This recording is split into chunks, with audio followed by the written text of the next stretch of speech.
ఇదే కొండ సురేఖ గారు సమ్మక్క సారక్కడ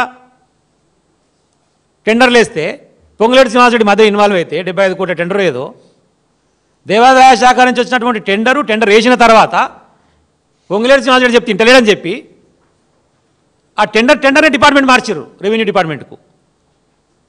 ఎంత విచిత్రం ఇది. టెండర్నే రెవెన్యూ డిపార్ట్మెంట్కి మార్చి రెవెన్యూ డిపార్ట్మెంట్ నుంచి మళ్ళీ టెండర్ వేసి పొంగులేటి మనసుకి ఇప్పించుకోరు. దానికి కొండ సురేఖ బాటంగా మాట్లాడింది. అంతమందికి వారు మాట్లాడిందే కదా. మీడియా సాక్షి ఏడిపోయినా కూడా మా మంత్రులు 30% కమిషన్ లేని పని చేస్తారని చెప్పి ఆమె మాట్లాడిందే కదా. మేమంటలేము, మీ వాళ్ళు చెప్పిందే మేము రిపీట్ చేసి చెప్పినాం. 30% లేని పనులు చేస్తలేరని చెప్పి ఆ జడ్చర్ల ఎమ్మెల్యేనేమో రెండోసారి నేను గెలిపి నేనే ముఖ్యమంత్రిని అని చెప్పేసి ఆయన ఒకటి మాట్లాడతాడు. ఆయనే మొత్తుకుంటాడు కదా ఒకటి పని చేస్తాడని చెప్పేసి సపరేట్ గుంపు కట్టి 20 మంది ఎమ్మెల్యేలతో మీటింగ్ పెట్టి. అదంతా మీ ఎమ్మెల్యే కదా చేసింది, మేం కాదు కదా. ఇంకో ఎమ్మెల్యే అని మదన్మోహన్ రావు ఎవరో ఎల్లారెడ్డిపేట మా కాన్స్టిట్యున్సీలో వరదలు వచ్చినాయి ప్రపంచ బ్యాంకుకు ఉత్తరం రాసిండు ఆదుకోవాలని చెప్పి. అరే ఏందిరా మీరు ఎమ్మెల్యేలా సర్కసా ఏంది ఇది? ఎమ్మెల్యే ఎవరికి రాస్తాడు ఉత్తరము? గవర్నమెంట్ అడుగుతావా, నీ ముఖ్యమంత్రిని అడుగుతావా, నీ క్యాబినెట్ మంత్రిని అడుగుతావా మా కాన్స్టిట్యున్సీకి సాయం చేయమని? వరల్డ్ బ్యాంకుకు ఉత్తరం రాసిండు. వరల్డ్ బ్యాంక్ ఏం సంబంధం నీ కాన్స్టిట్యున్సీలో వరదలు వస్తే? ఇంత చదువుకున్న గొప్ప వీళ్ళు ముఖ్యమంత్రిని మాట్లాడుకుంటా బాగా చదువుకున్నామని చెప్పేసి వాళ్ళకు అట్లుంటుంది ఇట్లుంటుందని కేటీఆర్ గారి గురించి అంటాడు. అంటే చదువుకోవడం తప్ప? చదువుకోకపోతే ఇట్లనే ఉంటుంది. ఉత్తర ఉనికి రాయాలని కూడా తెలియదు. నీ ముఖ్యమంత్రికి చదువు రాదు, గుంపు మేస్త్రి పనే. కిందనోడు కూడా గదే పని చేస్తాడు. ఇంకేం చేస్తాడు పాపం? నీ అనిరుద్ధుడు ఒకటి మాట్లాడతాడు, నీ మదన్మోహన్ రావు ఒకటి మాట్లాడతాడు, నీ కొండ సురేఖ ఒకటి మాట్లాడతా, బిడ్డ ఒకటి మాట్లాడుతుంది. ఒక్క ఎమ్మెల్యే అన్న చక్కగా ఉన్నారా? నీ కంట్రోల్లో పనిచేస్తారా మంత్రివర్గం? ఒక్క మంత్రి అన్న నీ మంత్రిని పట్టుకొని ఇంకొక సహచార మంత్రి దున్నపోతుంటే మాట్లాడరు. ఈ సొల్లు లక్ష్మణ్ ఏమో ఈయన పెద్ద మునగడని చెప్పేసి ఆయన ప్రెస్ మీట్ ఆయన మాట్లాడతాడు. నినియాల వాడు మోపాడు మా దగ్గర మా ఎంపీ కిరణ్ కుమార్ రెడ్డి, చామల కిరణ్ కుమార్ రెడ్డి, మలం కిరణ్ కుమార్ రెడ్డి ఆడు అది మలమే నా దృష్టిలో. నోటికి ఏదో వస్తుంది మాట్లాడు. మీకు ఒక సీట్ రాలేదు, మీకు డిపాజిట్ రాలేదు కంటోన్మెంట్లా. ఈ చామల కిరణ్ కుమార్ రెడ్డి నా కాన్సెన్సే తుంగతుర్తి నియోజకవర్గం శాలిగారవరం మండలం.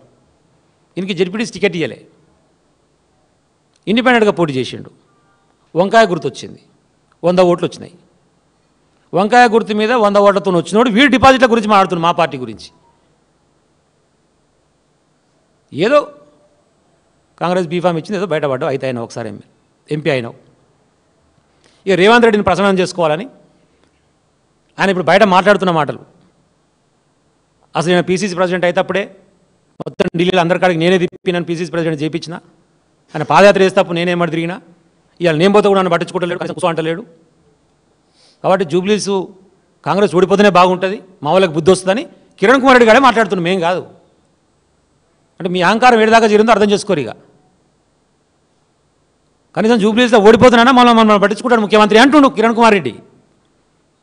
కాంగ్రెస్ పార్టీ ఓడిపోతున్నానా మమ్మల్ని పట్టించుకుంటా, లేకపోతే నెతికెక్కినాయి, నేను సపోర్ట్ చేసిన ఆయన పీసీసీ అయ్యండు అని మాట్లాడుకుంటా మళ్ళా దాన్ని కవర్ చేసేందుకు ఏదో ప్రెస్ మీట్ పెట్టి మీకు ఇది రాలేదు, మీకు అది రాలేదు, ఆంబోతు లెక్క తిరుగుతురు.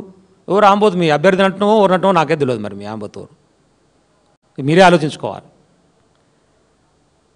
వాడు ఎంత దొంగ అంటే రాహుల్ గాంధీ సంతకాన్ని ఫోర్జరీ చేస్తే వాని పార్టీలోకి వెళ్ళి సస్పెండ్ చేసిర్రు. కాంగ్రెస్ పార్టీనే రాహుల్ గాంధీ సంతకాన్ని ఫోర్జరీ చేసేటువంటి 420 చీటర్ని కాంగ్రెస్ పార్టీకి వెళ్ళి సస్పెండ్ చేసిర్రు. ఇది అబద్ధం అయితే నువ్వు ప్రెస్ మీట్ మాట్లాడు, నేను దీనికైనా సిద్ధం. దీనికోసమే సస్పెండ్ చేసిర్రు. ఎవడు గత్యంతరం లేక మీకు ఓడి పోటీ చేసేవాడు దిక్కులేక మిమ్మల్ని తీసుకొచ్చి పెట్టుకోరు, ఇట్లాంటి గొప్ప నాయకులను తీసుకొచ్చి పెట్టుకోరు. మీరు మాట్లాడుతారు. ఇవాళ లక్ష్మణ్ కుమార్ అంటోడు, కిరణ్ కుమార్ అంటోడు, ఇలాంటి చీటర్ కిరణ్ కుమార్ రెడ్లు, సొల్లు లక్ష్మణ్ కుమార్లు హరీష్ రావు గారి గురించి మాట్లాడే స్థాయి కాదు. దయచేసి సొల్లు దగ్గర పెట్టుకోండి. తెలంగాణ ప్రజలు గమనిస్తున్నారు. తీవ్రమైన వ్యతిరేకత ఉన్నది కాబట్టి కనీసం స్థానిక సంస్థల ఎన్నికలు నిర్వహించేటువంటి దమ్ము ధైర్యం కూడా మీకు లేదు. ఎట్లా బీసీలను మోసం చేసిర్రు, అది జరగదని తెలుసు. కావాలని చెప్పేసి అలా మభ్యపెట్టి వీళ్ళే పోయి జెండాలు పట్టుకొని బీసీ బంద్లో పాల్గొన్నారు మొన్న కాంగ్రెస్ వాళ్ళు. అటు నుంచి బీజేపీ వచ్చి పాల్గొన్నాడు. మరి ఎవరి మీద ప్రకటించిన ఈ బంద్ అంటే ఇప్పుడు క్లారిటీ లేదు.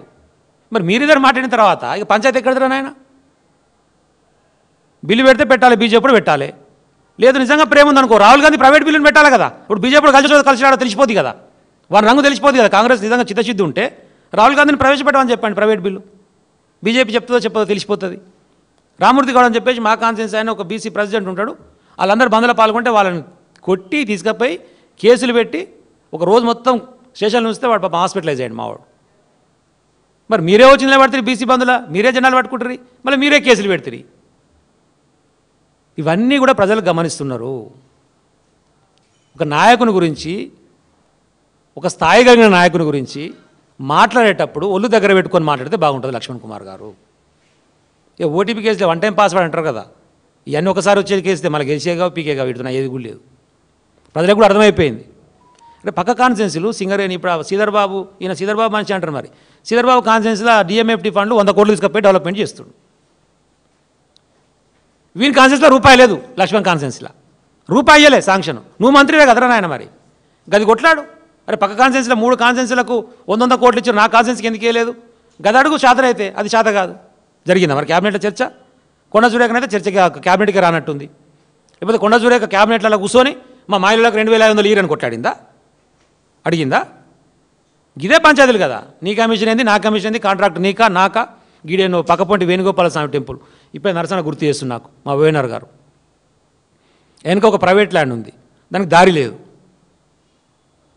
ఆ దారి ఇస్తేందుకు ఆ దారి మందం ప్లేస్ మీకు ఇస్తే వేరే ప్లేస్ ప్రైవేట్ బయట ఇరని చెప్పేసి ఆ దేవాదాయ శాఖతో మాడుకొని కొండ సురేఖతో మాట్లాడుకుందాం పాప మామ మాడుకొని ఆర్డర్ ఇచ్చారు. కథం ఇప్పుడు ఆ 140 ఎకరాలు మొత్తం పోయి ఇక నల్లదమ్ములు దిగిరు ఉంటారు కదా, ఆ నలుగురు రేవంత్ రెడ్డి అండ్ బ్యాచ్ వాళ్ళు దిగిరు. దిగి ఏం సంగతి ఈ సంగతి చెప్పురి, 140 ఎకరాలు ఇప్పుడు మాకు ఇస్తారా అయ్యారా అని చెప్పి పంచాయతీ స్టార్ట్. దీని ఏమన్నా దండుపాలెం బ్యాచ్ అనకపోతే మేమనలే, ఆ నలుగురు ముచ్చట. మా నల్గొండ శాసనసభ్యుడు ఒక ఆయనే చెప్పిండు, మా వెనకటికి అలీబాబా 40 దొంగలు ఉంటారు నాయన, ఇప్పుడు అలీబాబా 4 దొంగలు తయారయ్యారు మా దగ్గర, ఏం చేయాలి? అలీబాబా అంటే ముఖ్యమంత్రి అంటే వాళ్ళ అన్నదమ్ములు 4 అట, ఏం చేయాలి మేమని చెప్పేసి వాళ్ళు మాట్లాడుతున్నమాట. మరి ఇలాంటి దొంగల గురించి ప్రజలు కూడా ఈరోజు ఆలోచన చేస్తారు. ఇవన్నీ చట్టం అందే. మద్యం షాపులకు మద్యం టెండర్లు నడుస్తున్నాయి. ఆయన మునుగోడు శాసనసభ్యుడు ఆయన ఒక చట్టం రిలీజ్ చేసినాడు, రాజన్న చట్టం అని చెప్పి, రాజగోపాల్ రెడ్డి గారు. సాయంత్రం 4 గంటల నుంచి 8 గంటల వరకే దుకాణం తీయాలి, అట్లయితేనే టెండర్ లేరు, లేకపోతే టెండర్ లేయొద్దు, పక్క మండలం కూడా వచ్చి టెండర్ లేయొద్దు. నువ్వెవరు చట్టం తయారు చేసేందుకు? గవర్నమెంట్ ఏం చేస్తుంది? దాన్ని బాటంగా చెప్పి మాట్లాడితే కూడా ఒక్కడు మాట్లాడినోళ్ళాడు ఇప్పటి వరకు. ఒక ఎక్సైజ్ మంత్రో ఓ ముఖ్యమంత్రి ఇదేం పద్ధతి అని మాట్లాడినోళ్ళు లేడు. మా వాళ్ళు లోపల మాడుకుంటారు. ఇది బాగానే మునుగోడు ప్రజలకు చెప్తున్నావు కానీ జర మీ అన్నకాడ కూడా చెప్పరాదు టైమింగ్స్ ఏమైనా ఉంటే అని. మేమంటలేము, ప్రజలు అనుకుంటారు. మాకు